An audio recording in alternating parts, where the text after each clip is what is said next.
Good morning, everyone. Presenting Annie Machon, she has been working for the MI5 and one day blew the whistle.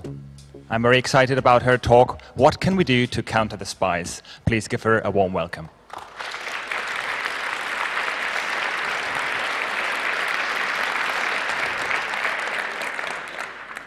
Well, thank you very much for that, and it's wonderful to see so many people here at this time of the morning. I mean, even I was tempted to stay in bed. It's a bit too early for me, so thank you for coming along. This morning I want to take a bit of time to talk you through what it's like to be recruited and work for the dark forces, for the spies, but also to describe what happened when I decided to leave with my ex-partner, David Shaler, and blow the whistle on them. We've already had one talk, very moving talk, about what it's like to live with the state surveying you constantly. And it moved me particularly because we did go through very similar experiences. It's also, I want to go through some of the other things we need to think about, because I think today we're in very dangerous times. We are sliding rapidly towards totalitarian states, and we really do need to sharpen up and think about what we can do to counter this. Otherwise, we will be the generation that gives away our form of democracy. So I'll probably be talking for about 45 minutes, and then we'll have plenty of time for Q&A. But as has been stated, I worked for MI5, which in the UK is the Domestic Security Service. In the UK, there are three different services. There's MI6, which is the sort of James Bond wing of the intelligence world, or they like to think it is anyway. And then, of course, MI5, and then we have our listening post, which is GCHQ, Government Communications Headquarters. And that's the biggest agency. That works very, very closely with the NSA in the US. Now, MI5, for 80 years, it was founded in 1909, for 80 years, worked unofficially in the shadows. It didn't exist. I mean, even MPs in our House of Parliament were not allowed to question what it got up to. If they asked a question, they were just told, no comment, national security issue. But things changed in 1989 after a series of whistleblowers and also a series of scandals. For example, in the mid-1980s, some of you may remember a whistleblower called Peter Wright, who wrote a book about his time in MI5, where he said that they were running around London bugging and burgling. I always have to be careful how I say that. Burgling their way around London. And they were out of control. So in 1989, MI5 came out of the shadows and was put on legal statutes, whereby they had, for the first time in their existence, to obey the laws of the land. And this came into force with the Security Service Act. Now that meant if they wanted to do things which, if any of us did, would be called illegal, they could still do them, but they had to do it with the permission of their political masters. And in this case, that was the Home Secretary and the Prime Minister.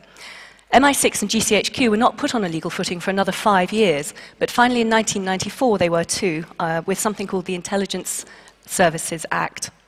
And I just raise this because during my recruitment to the service, I was told again and again that they now had to obey the law, they had to respect human rights and civil liberties in the UK, and also that their work, the focus of their work, was shifting from the bad old days of counter-espionage, Cold War, political subversion, to look primarily at things like terrorist targets.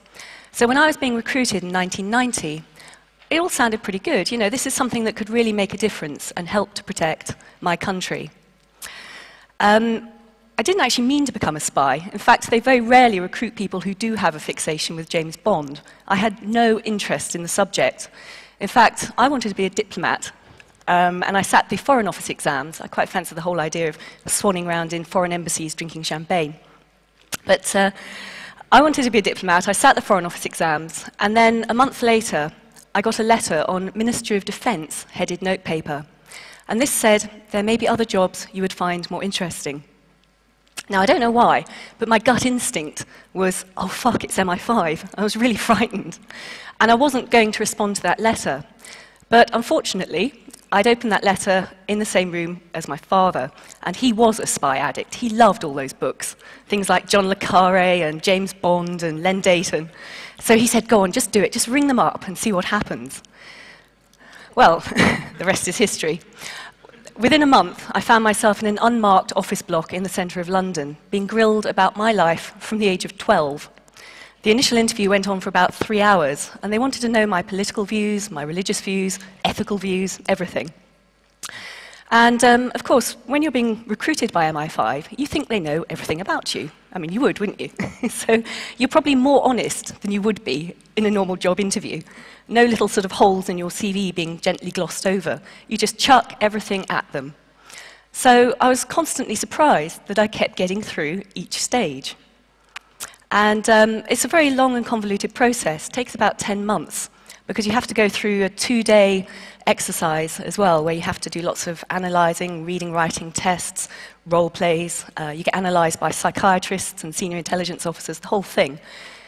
In fact, the recruitment process is a lot more difficult than actually the job is when you get there. And of course, you have to be vetted. And in that case, for MI5 and MI6, it's pretty intensive, as I suppose you'd expect. They ask you to nominate 4 friends, and they go and talk to them. And then they ask those 4 friends to nominate another 4 friends, and so it goes out like a ripple effect. But you can still be quite clever. You know, so long as you know who's being approached, you can make sure you get your story straight, and you can slip through somehow. Anyway, after 10 months, and a great deal of open and honest talking with them, they still said they wanted me. So I walked into the training centre and went through my first 2 weeks induction. Now, you might think that would be the sexy stuff. That's when the sexy stuff starts, where you're trailing people around the centre of London or listening to telephone intercepts or something. But MI5's focus was paper-based. This is 1991.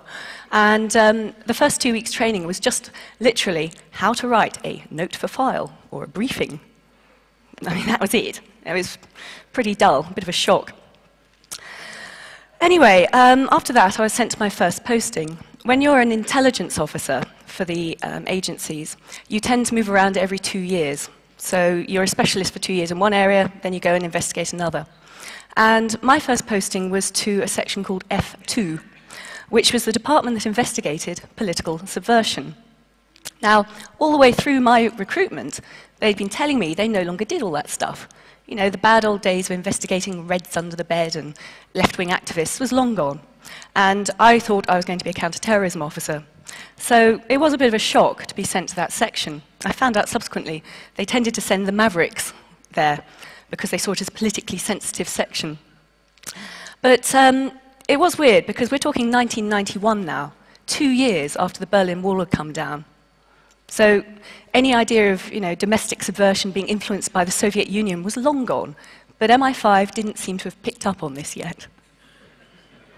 So I spent 2 years there investigating a bewildering array of minute left-wing groups. Things like a Trotskyist group like the Socialist Workers' Party, which had about 1,000 members, and in fact was not subversive per se, because they believed that there should be a democratic uprising. They engaged in the democratic process. Even so, I was astonished to see the scale of the investigation into this micro-group, because when I took over the desk, there were still about 25 to 30 agents planted all over the country investigating the local branches of the SWP. It was crazy.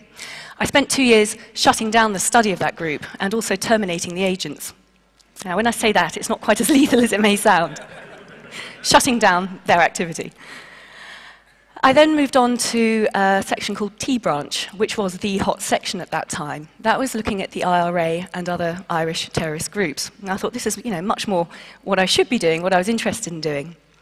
And it was also a newish area of work for MI5, because in 1992, they'd finally wrested control for the investigation into those groups in the UK, away from the Metropolitan Police Special Branch.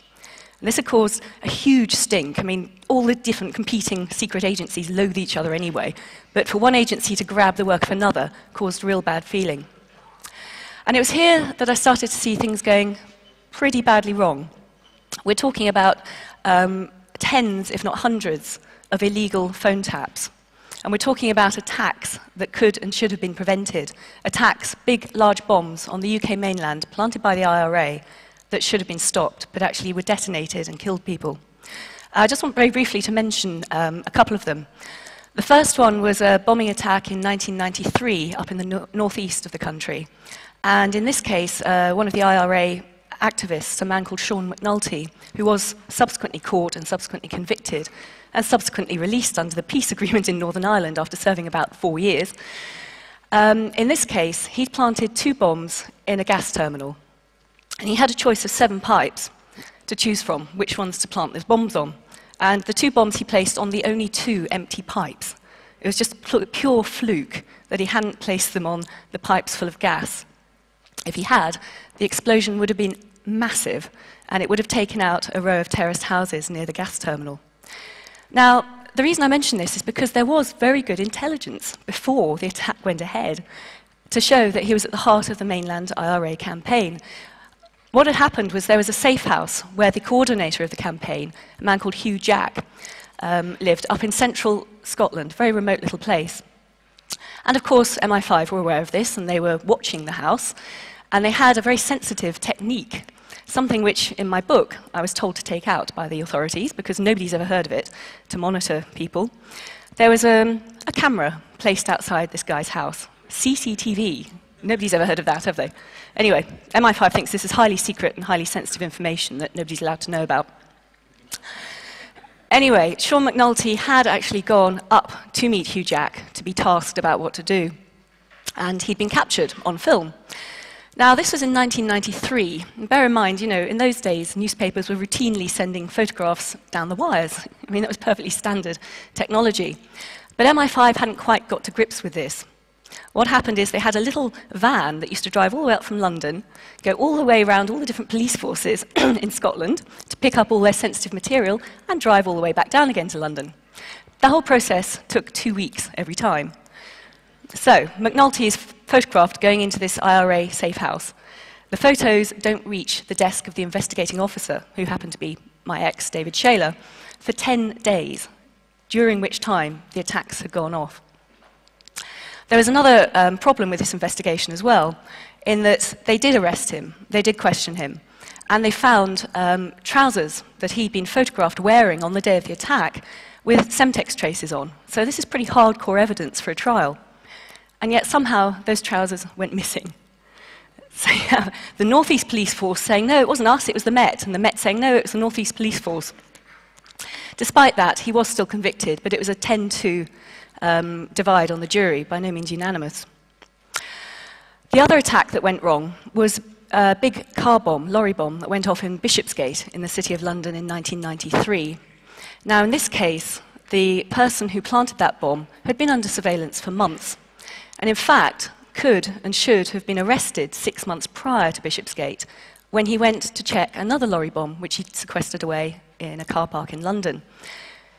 He actually, MI5 had it under surveillance. They drilled a little hole into the lorry and could see the fact that it was full of homemade explosive. And then this guy, Cyril Jimmy McGuinness, rocks up to check his lorry bomb's still there, and he's just walking away. The moment to arrest him had come, but nobody was there to give the executive order. It's just crazy. The guy in charge of the operation was AWOL. Rumour had it, went round the service, that in fact he was with his mistress that night, so he turned off all his bleepers and his mobile phones. Who knows? Anyway, McGuinness was allowed to go free, and 6 months later he bombed the City of London. Now, this one bombing caused £350 million worth of damage. That was a huge insurance payout, which was actually double all the insurance payouts which had gone before in Northern Ireland for the whole previous civil war there. It also resulted in the death of a press photographer as well. Anyway, you see these things going wrong. This was 2 years in T-Branch. And you see these things going wrong. You see the mistakes being made. You raise them with your bosses. You keep saying, look, okay, a mistake's been made, but let's learn from this. Let's change our routine. Let's do something different. Let's sharpen up. And they just kept telling us all just to keep quiet. Don't rock the boat. And they just don't want to learn. But the really bad stuff came in David Shaler's and my last postings, and that was in a place called G Branch, which was international terrorism. Now, David at that time was head of the Libyan section, and he saw a number of things going wrong, which became increasingly serious, and this is why we decided to leave the service and why we decided to blow the whistle. To start with, there was a very expensive illegal phone tapping operation against a noted, very famous left-wing journalist in the UK called Victoria Britton. She was the deputy foreign editor of a national newspaper called The Guardian. And they investigated her, even though in the public domain, there was clear evidence she was not doing anything wrong. But the senior management in G Branch got terribly excited by this case. You know, it's good old-fashioned subversion. It's a left-wing activist. Let's go and get her. And this is crazy. In fact, there was one moment when David was arguing with his big boss, saying, look, there is no justification to look at this woman. And the guy turned around and just said, well, you know, this is the biggest case we've ever had on the Libyan desk. Dave turned around and said, well, hang on, what about Lockerbie? Slightly bigger thing. But that illegal phone tap operation went on for about a year and cost the state £750,000 just in terms of getting the bug in place and processing the information that came out of it. But there were two cases that were much more serious, both cases of what has now become known as false flag terrorism, which is where terrorist atrocity takes place, is blamed on one group, but is actually, of course, carried out by another for their political advantage, their political gain. Now, the first one resulted in the imprisonment of 2 innocent Palestinians. This came about when the Israeli embassy in London was bombed in July 1994. Now, in this case, a car bomb had been driven up and placed just outside the embassy and had exploded. Very sophisticated device, very high-grade explosive. In fact, it was so high-grade that the bomb consumed itself. There were no forensic traces left. Now, even the IRA couldn't do that, so very, very good technical skills behind the construction of that bomb. The police didn't really have a clue about where to start, but they did a sort of big sweep and picked up known Palestinian dissidents in the UK. And 2 people ended up being convicted of the attack. A young woman, well, she was then, called Sama Alami, and a young man called Jawed Botmeh. They were both Palestinians studying engineering in the UK, and they were convicted not of causing the attack, because they had cast iron alibis that day, but of conspiracy to cause that attack. And they were both sentenced to 20 years each, just for that. And they've always proclaimed their innocence, and they proclaim their innocence to this day, and they're still rotting in prison to this day. So we're talking 13 years on. So even when they've done their sentences as well, because they're not UK citizens, they will immediately be deported back to Palestine. Now, the reason this caused us massive concern was that there was information within MI5 which pointed the finger at Mossad, which is the Israeli intelligence agency, and they really are the scary ones. Even MI6 and CIA get frightened of Mossad. And this information was an assessment written by a senior manager in MI5.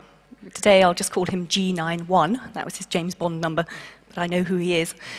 And he'd seen all the evidence and all the intelligence, which couldn't necessarily be put into a courtroom, around the case. And his assessment was that Mossad had carried out the attack themselves. Now, you know, you read this on the internet, you probably think it's a mad conspiracy theory. As I said, this was a senior manager's assessment, formal assessment of the case. And he assessed that they'd done it, one, to try and push for increased security around Jewish interest buildings in the UK. The Israelis were constantly paranoid by the number of Arab dissidents who were given safe haven in London and felt perpetually under threat there. But MI5 never saw that there was any real reason to increase the threat level to the embassy and increase their protection. But also, the 2 Palestinians, Alami and Botmeh, were very politically active in London. And in fact, they'd been building up a support network for the Palestinians back home. You know, just raising money, raising awareness, big media campaign, in order to try and raise awareness amongst the general public of the plight of the people on the left bank and the Gaza Strip. Now, by framing these 2, this shattered the whole support network. Everyone else involved just ran for the hills. I mean, you would, wouldn't you? So Mossad would have gained 2 clear advantages: massively increased protection, which is what they'd always wanted, and of course getting rid of a very annoying and rapidly growing political network in London. Now, when Shayla blew the whistle on this, you would have thought there would have been an immediate retrial, at the very least. These 2 should have been released, had a retrial with the new evidence in front of the jury. But when their appeal came, and it did eventually come, the judges just ignored all English case law and all European human rights law and just threw it out. They would not listen to the evidence. So, as I said, those 2 are still rotting in prison to this day. In fact, there's quite a big campaign to try and help get them out early. So if anyone's interested in getting involved, please do have a word with me afterwards. But the final case I want to talk about, and this really is the case that made us quit, was an illegal assassination plot against Colonel Gaddafi of Libya. Now, again, you read this on the internet, it would be the wilder fringes of conspiracy theory.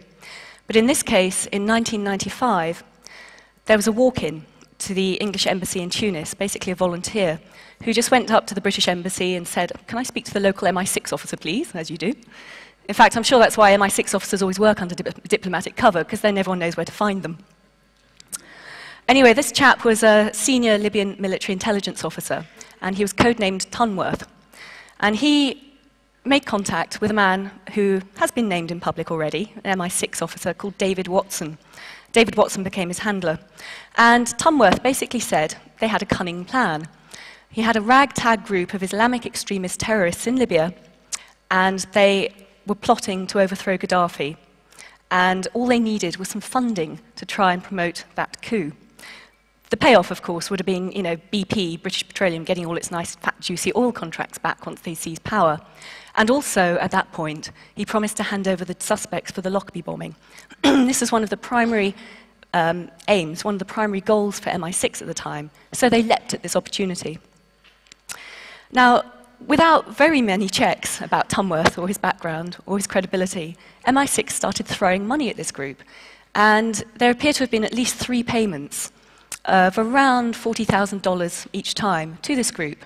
So we're talking about over $100,000. Tunworth went off, bought all his equipment. I mean, we're talking even jeeps, tents, that sort of thing, as well as the guns and explosives. And that was it. Nothing was heard for a few months. Now, as I said, David was the head of the Libyan section in MI5 at this time. So he was being briefed officially about this by his counterpart, David Watson.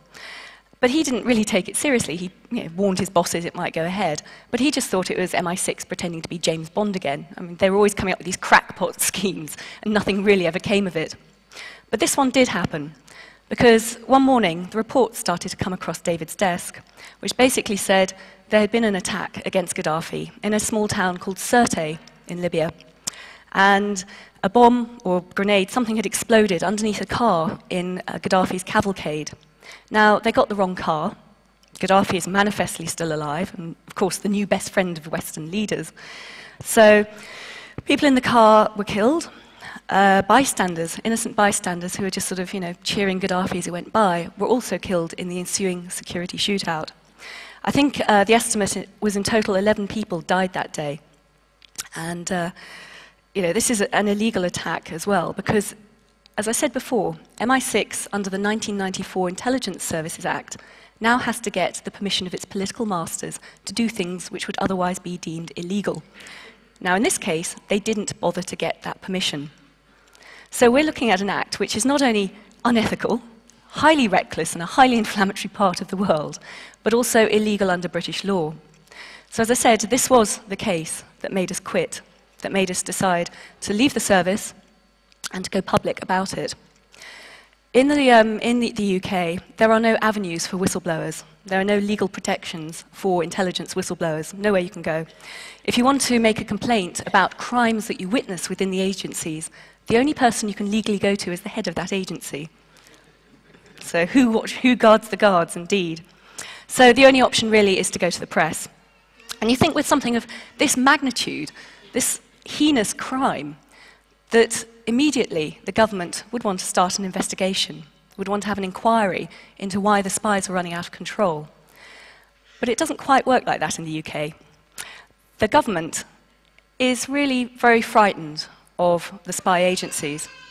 In fact, we have a problem because we have a Labour government, well, Labour, supposedly socialist. They're more right-wing than Genghis Khan at the moment. But most of them in their fiery youth as student activists were involved in what used to be deemed to be politically subversive groups, as in the Socialist Workers' Party or Militant Tendency or the Communist Party.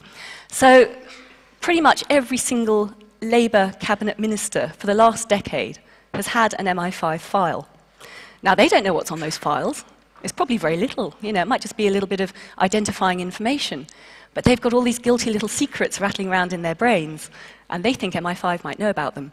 So they are desperate to keep the spies sweet. And it's something to bear in mind. Every time you see yet more draconian powers and resources being thrown at the spy agencies, I think that's a very good reason why that's happening. Anyway, so Dave and I left MI5, and we went to the papers, and pretty much what happened to us was very similar as to what happened to that poor woman whose husband has just been arrested for terrorism, in terms of the degree of surveillance, in terms of friends being turned and reporting on you, in terms of having to go through the whole prison rigmarole, trials, etc., etc. But of course, we knew what to expect to a certain extent. We were, after all, the gamekeepers turned poachers. And because we knew what to expect, we went on the run. When the story broke in July 1997, we decided, rather than just sitting around in our flat waiting for that knock on the door, the inevitable arrest, and up to 2 years on remand before any trial, we decided to flee to Europe. And in fact, flew... I know.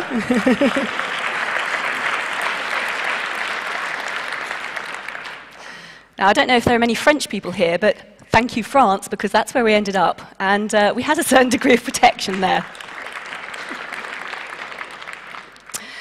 But it was slightly comical as well, because you talk to the newspapers, you build up trust with them. You know, the whole process goes on for months, and the stress ramps up and ramps up. And then suddenly, they want to run with the story, and you have to do it now. You know, it just goes really quickly. So we had 3 days' notice, after months of waiting, about whether this story was going to go.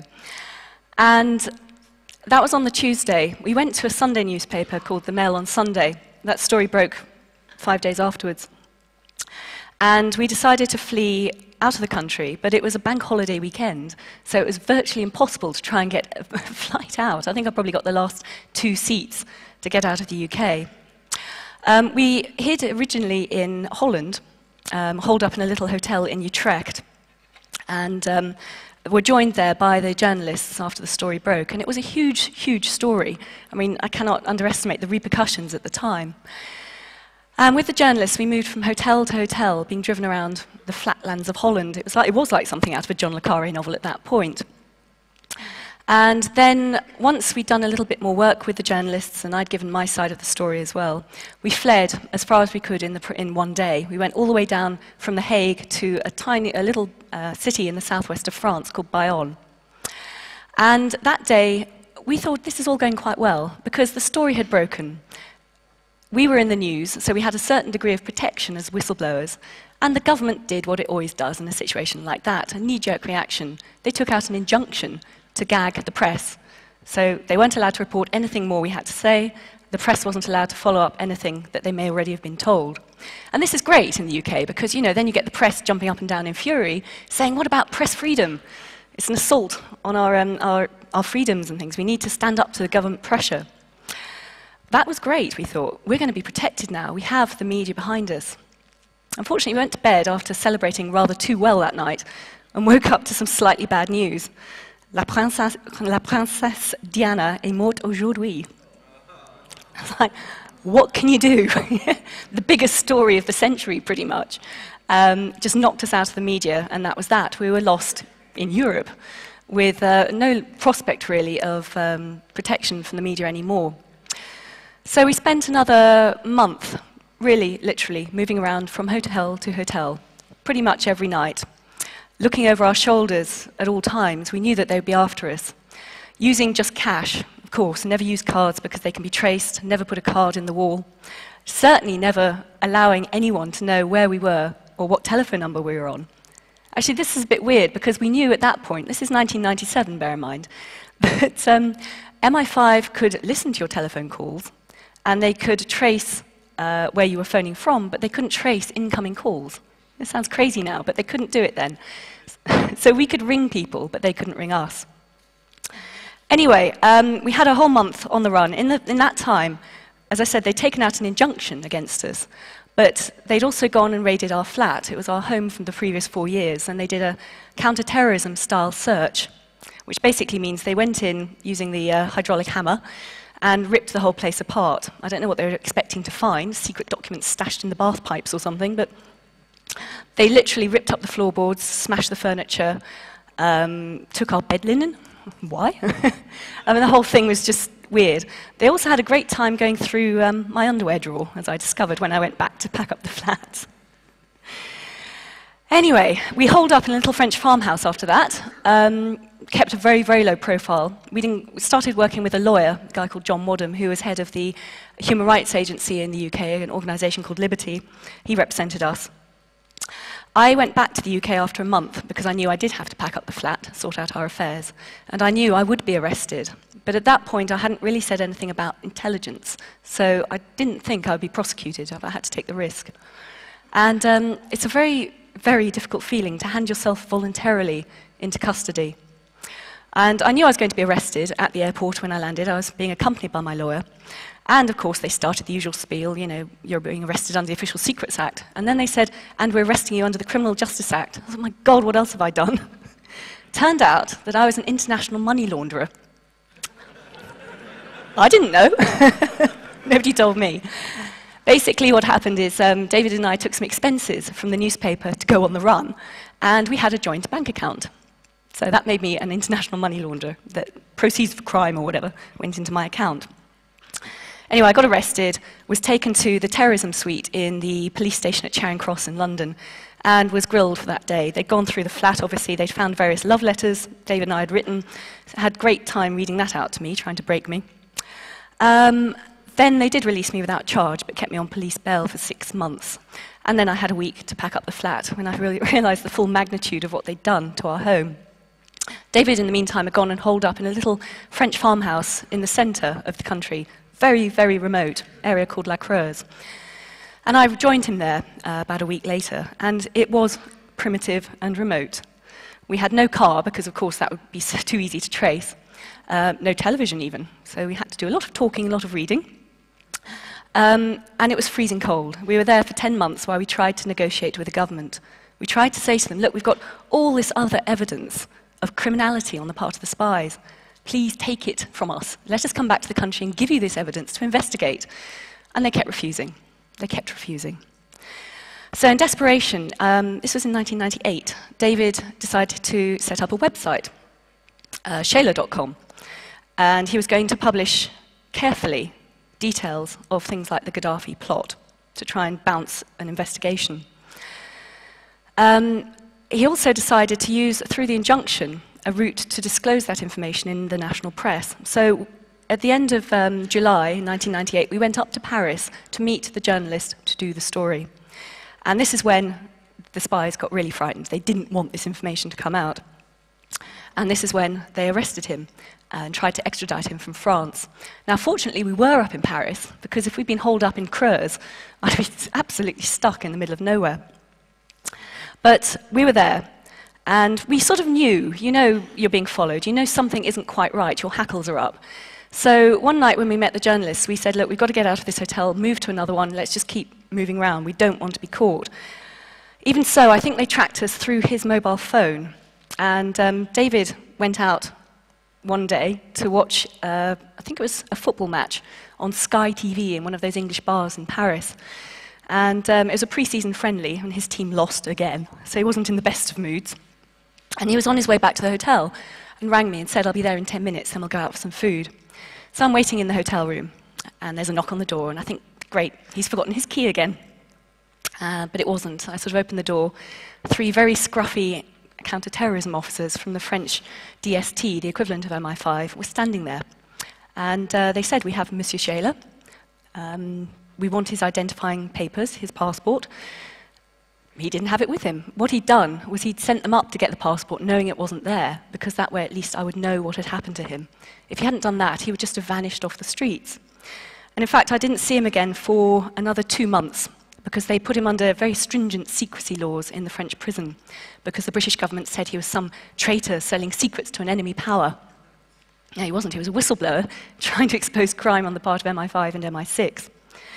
Anyway, he was in prison for 4 months almost in total, and everyone thought he would be extradited. But the French, bless them, said what he had done by blowing the whistle was manifestly a political offence, and they did not extradite people for that sort of activity. It was quite a stressful day, shall we say. There was a sort of choice going into the courtroom. Either he would be extradited, in which case he'd be sent straight back to the UK, held on remand in a high-security prison for 2 years, and then convicted, or he'd be released that evening. So, a bit of a stressful situation. As I said, thank you to the French, they released him, and we had one hell of a party. It was great. Anyway, just to fast forward a little bit, I'm conscious of the time moving on. We spent another 2 years living in Paris after that, continued to campaign around exposing the criminality of the spies. And in that time, we saw friends and family being arrested as well. The ripple spread out.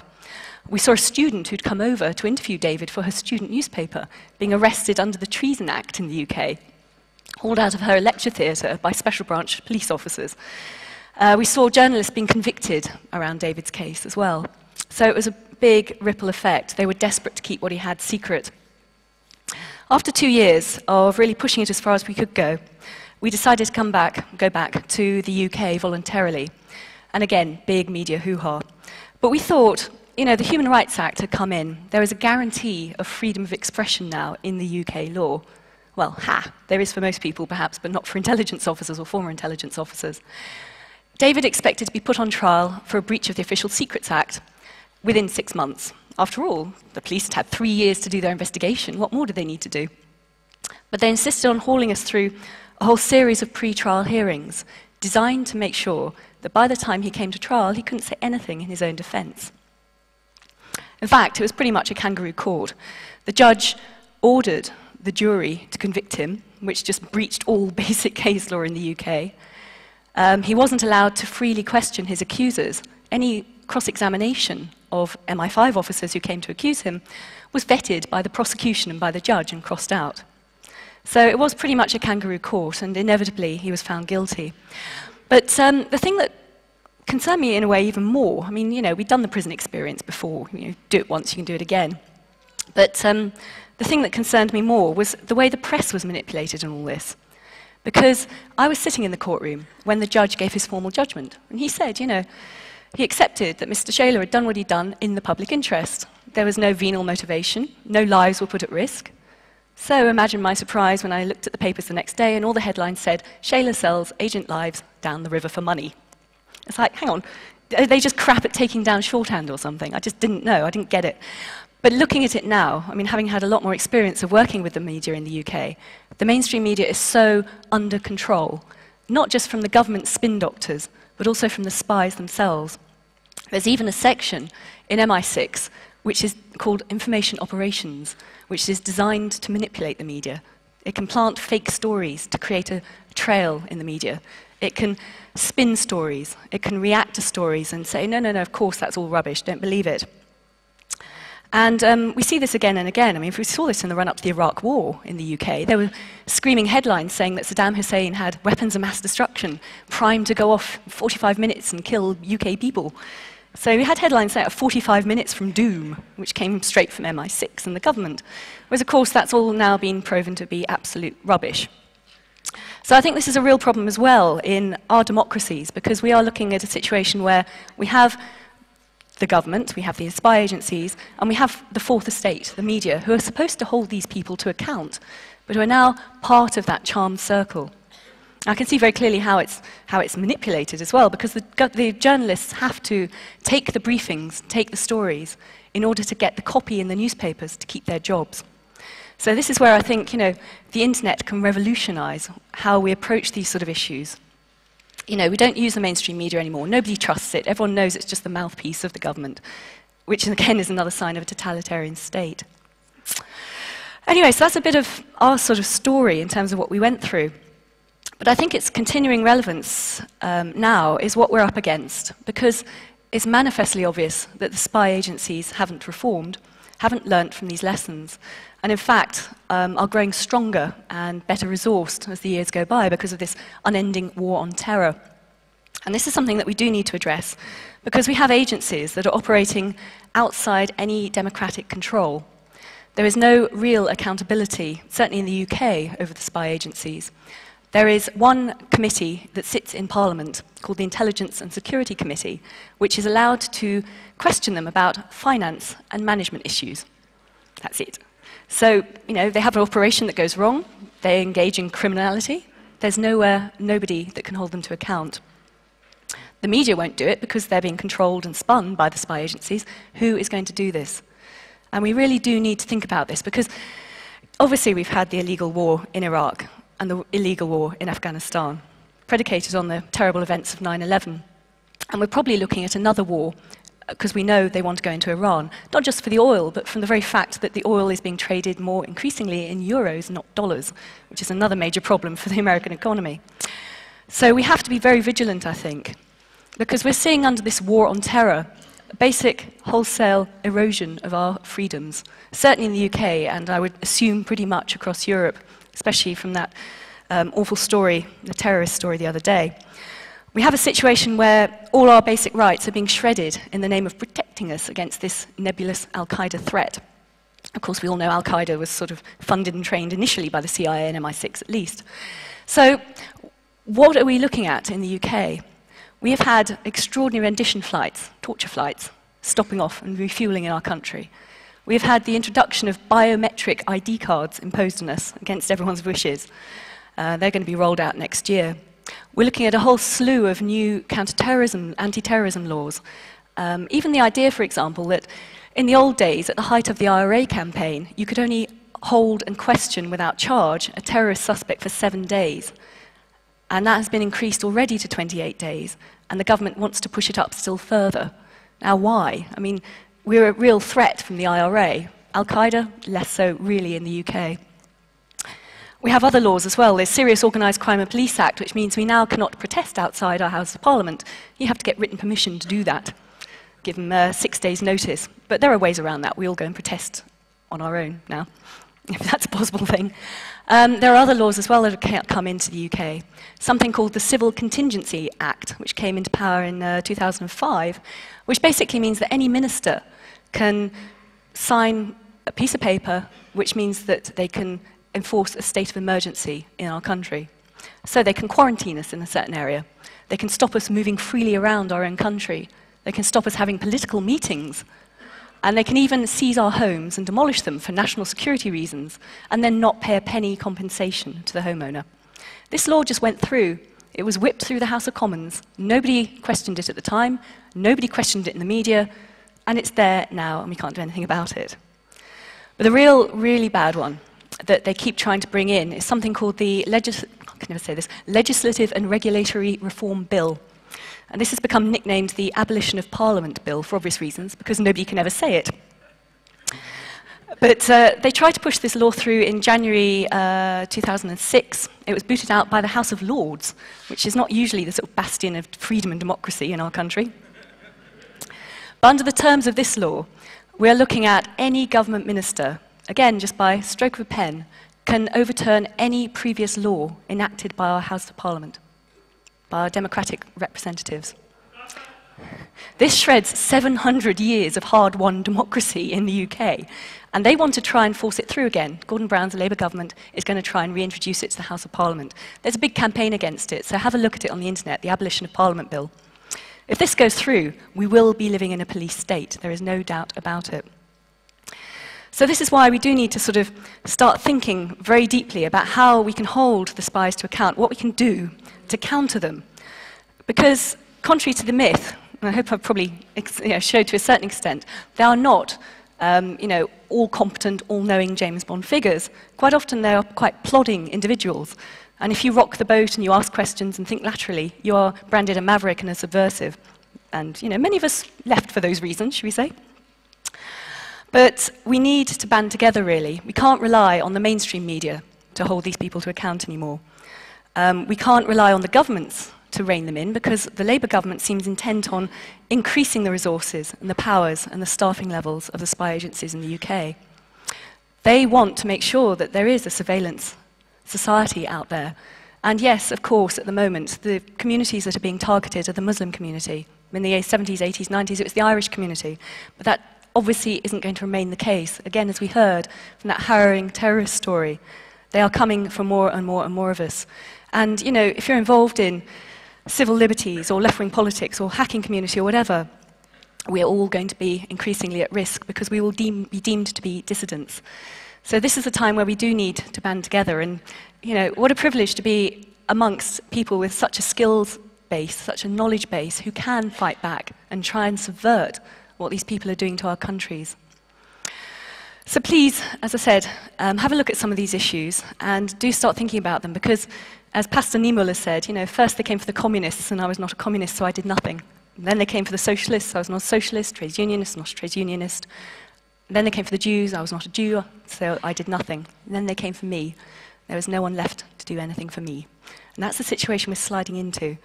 So please start looking at these issues and start fighting back. We all have to take that stand. Thank you very much.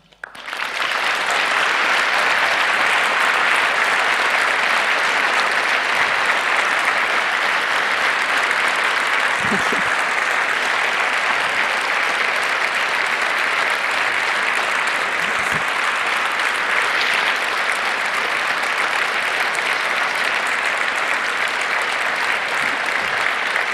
Thank you.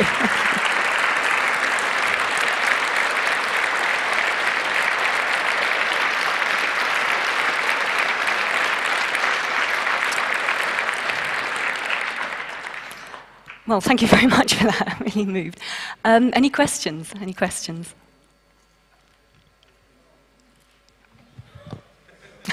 Next one. Hello. A few weeks ago, I read something about. No, I will start from the beginning. Do you know the RIP Act of the UK? It's RIP Act, the yes. Regulation of Investigatory Powers. Is that right? The Grim okay. Reaper. Mm-hmm. Okay. Like 2 months ago, I read there was a woman that was. She was suggested by the prosecution to give out personal information from her encrypted hard disk. Mm-hmm. On part 2 or 3 of the RIP Act, but this was no official suggestion. So, and this woman was an animal activist, mm-hmm. but the story just disappeared after it happened. And I would like to know if you know more about this, or anybody does. I don't remember that particular case, I'm afraid. But one sort of development we're seeing a lot in the UK is that there are various sort of spy-type cases hitting the headlines, you know, big terror plot, ricin, shoe bombers on planes, whatever. Animal activists as well, by the sounds of it. And you get the big screaming headlines, but then they just fade and they're never reported again. You never really see. So It's almost like the artificial threat is being ramped up to make us all very afraid and to agree to all these draconian measures. REPO was actually put in place, it replaced an old act from the 1980s, the Interception of Communications Act, which governs how and why the spies can intercept our communications. In the old days, all they could do was apply for a warrant from the Home Office, the Home Secretary or the Foreign Office, to intercept your call, and they had to do it, otherwise it was an illegal telephone intercept, and they should have been prosecuted. But, you know, they kept getting away with it. There were many, many illegal telephone intercepts that we experienced on the inside. As I mentioned, there was one into the Guardian journalist for a start. In terms of Reaper, that is much more all-embracing. I mean, they can keep our subscriber lists now for months. You know, they don't need a warrant to look at that even. They can go prying very, very easily. I mean, I'm not technical at all, as some of you will be aware. So I'm not sure exactly how it is done or how we can perhaps counter it, but I'd be willing to hear, I'd be very keen to hear if there are ways around it. So, any other questions? Yeah, after being on the run, why did you go back to the UK? What is the motivation behind this? As I said, we were sort of on the run and in hiding for a year. Then they failed to extradite him. Then we had 2 more years in Paris, where we did do a lot of campaigning. At that point, David was in France. He couldn't even leave France, because if he did, he risked further arrest. But I used to sort of ping-pong backwards and forwards between Paris and London, trying to build up media awareness and support. And we really felt we'd taken it as far as we could. Also, I became very ill that year. I came down with the worst form of meningitis, which rather puzzled the doctors in France, because that form of meningitis didn't exist in Paris at that time. They didn't know where I got it from. So you can make of that what you will. And almost died. And David took the decision then that the strain was just too much and we should go back and face the music. He, as I said, expected to be put on trial rapidly. He was going to fight it by saying that his freedom of expression meant that, you know, he could disclose criminality on the part of the spies. But unfortunately, they sort of stitched him up through this whole process of pre-trial hearings, and he ended up being convicted, which is a real shame, because in terms of precedent for other whistleblowers, we're now seeing a whole slew of intelligence whistleblowers being prosecuted in the same way. So But yeah, we went back, one, because we'd taken it as far as we could, I think, from abroad. Two, I think you realise that you can't spend your entire life in exile. It does get to you mentally, being trapped in one country. And three, he wanted to make a strong political statement, you know. Good morning, and thank you for your talk. Thank you. What is the mindset of the management of these security services? When I hear the mindset of our community, it is, we look into the future and we say, I don't want my children to live in a world like that. Why does the management of the security services head us for a police state, and do they think this is a desirable thing? Yeah, basically. I think, I mean, any journalist knows everyone always thinks they personally are good people. I'm sure they think they are genuinely doing something to protect the country. But the problem is MI5 and MI6 operate in a uniquely secret environment, even compared to other spy agencies, because there is no accountability. They have the Protection of the Official Secrets Act. So you end up with a sort of self-perpetuating oligarchy, where the people who question are told not to rock the boat, so they either learn to shut up and put up, and then they will progress up the management chain, or they leave. So you end up with usually the dullards who can't find other jobs, progressing slowly up the chain and becoming the head or whatever, or senior management. And as I said, it's sort of self-perpetuating because they verify each other. They don't learn from their mistakes. They will bury their mistakes. They will lie to government ministers about their mistakes. So there's no constructive criticism either. They can get away with it. So I think it's those two things really lead to that mindset. It's interesting as well, because when you go into that job, you do really feel that you can do something good, you know, to help protect your country and, you know, save people's lives. So to go from that sort of idealism to this sort of fossilized, power-crazed position is quite a journey, I think. I mean, one of the things that really hit me, I think last year when I heard about it, was the idea that intelligence officers from 6 and 5 are involved in the extraordinary rendition program and the interrogation of suspects at these secret prisons.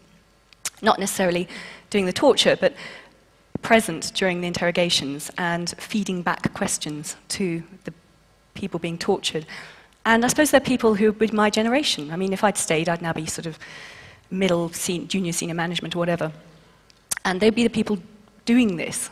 And they might be people who are my friends that I went out drinking with or, you know, had around for dinner. So how do they go from those people to people who can collude in torture? I don't know.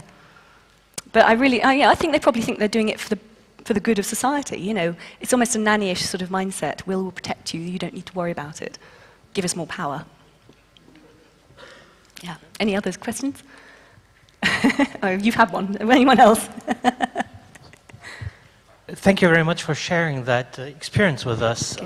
I'm just wondering, listening to what happened to you, it doesn't seem to be quite a success story in my opinion. Having revisited and experienced what you did, what would you do differently if you had to go through that same experience again, number one? Number two, what is the learning experience that the Secret Services actually had? Did you discover anything? And revisiting what happened to you, do you think if all that happened again, would it happen differently, or would it be just the same all over again? I think, well, to answer the second one first, I think it will happen all over again. There will inevitably be another whistleblower at some point, soon probably. There seems to be about one a decade. The services don't learn from their mistakes. They will mythologize the whistleblower within the service, demonize them, turn them into, you know, someone who had personal problems or a grudge or was unstable or whatever. They won't actually address what the critique of the message is. They will shoot the messenger. So I think it's inevitable that that will happen again. In terms of how we would have done things differently, yes, definitely, there are things we would have done differently. One would have been not to trust bloody journalists, on the whole. They just asset strip you of information. There are some good journalists. I mean, I can think of 3 in the UK that have integrity, but... but also, of course, this was in '97, and we should have used the internet a lot more, and we should have just put all the information out there, and then they could have done their worst. But, you know, it would have been had much more impact, and I think we should have done that. Unfortunately, we were pretty Luddite, well, I still am, technologically, because MI5 is appalling with its IT as well. When we first joined in 91, nobody had computers to work on. Everyone had to handwrite everything and get a secretary to type it up. And even in 93, they were still using a database for the IRA terrorists called Durbar, that was its code name. And this was a sort of 1970s beige sort of computer, all in one with the sort of terminal and keyboard. That was in 1993. That was their shit-hot IT at the time. They then spent about 10 years trying to develop their own in-house system, which they codenamed Grant, which just they couldn't get it to work. So in desperation, they bought Microsoft off the shelf. I know. So the whole of their IT is run on Microsoft 95, it's codename Corona. So you really couldn't make it up. So for that reason, neither of us was particularly internet savvy at that point. But yes, Dave got up to speed very quickly and started building his own website, which strangely was hacked just before it went live as well. It was around the time when he was arrested in 98. He'd got the domain name and was just waiting for the password to come through, and then he got nabbed on the streets of Paris. And it turned out, when we questioned this, that the password had been intercepted from the internet service provider en route to Dave. Now, I don't know how technically feasible that is, but anyway, someone had picked up the password, gone into the site, and sort of written all sorts of rude things about him on the front page, which again struck me as slightly odd, because people don't usually do that to anti-establishment websites. When we took it up with the Californian ISP, they said they thought it was a professional job, that their password had been seized and the thing had been hacked. It was also interesting as well, just one little coda to that, is that the government, the UK government had taken out this injunction against Shayla, and they said to the Californian internet service provider, you are aware that we have an injunction against this man, you can't host his site. The Californian company just turned around and said, piss off, what about 1776?